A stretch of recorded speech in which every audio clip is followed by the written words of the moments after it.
Sam Bankman-Fried, the former CEO of crypto trading firm FTX, which filed for Chapter 11 bankruptcy last month after losing an estimated $8 billion, was arrested in the Bahamas on Monday evening. This is the first move by regulators to hold individuals accountable for the multi-billion-dollar implosion of FTX last month. SBF was taken into custody after U.S. authorities filed criminal charges against Bankman-Fried. SBF is expected to be extradited to the United States, where he has been charged with fraud, conspiracy to commit money laundering, a conspiracy to defraud the U.S., and violate campaign finance laws. He is also accused of donating to politicians in the names of other persons. The charges were filed by the U.S. Attorney's Office for the Southern District of New York on Tuesday. This is one of the biggest financial frauds in American history. This morning, we unsealed an 8-count indictment charging Samuel Bankman-Fried, FTX's founder, with a series of interrelated fraud schemes that contributed to FTX's collapse.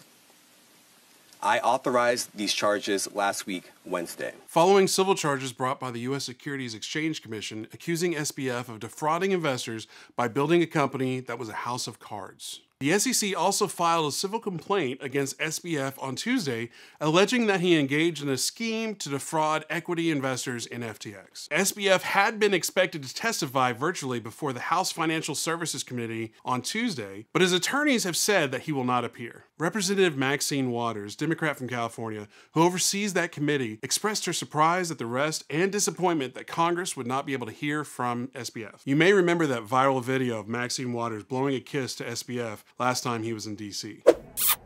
The hearing Tuesday focused on the allegations of corporate wrongdoing at the company, including the misappropriation of customer funds by SBF. John Ray III, who you may remember from Enron fame, took over as FTX's new CEO on the day the company filed for bankruptcy, testified at the hearing. He said that the company's assets were routinely commingled with another firm, Alameda Research, and the customer funds were appropriated for personal use, such as buying luxury real estate. This is really old-fashioned embezzlement. This is just taking money from customers and using it for your own purpose. Not sophisticated at all. The hearing also explored the broader issues surrounding the use of cryptocurrency for transferring money and wealth through the digital realm. According to the Australian Financial Review, SBF and other top executives of FTX allegedly formed a secret group chat on the encrypted platform Signal called Wire Fraud. This group chat was reportedly used to send end-to-end encrypted information about FTX and its hedge fund Alameda Research. The timing of when SBF might be moved to the United States is still unclear, as the Bahamas have an extradition treaty with the United States, but can still take several months to process an extradition request. But that extradition process, even when everyone is in agreement, doesn't always move quickly. I spoke with a former federal prosecutor who says that, this can take weeks to complete, in part because we don't know whether SBF will fight extradition.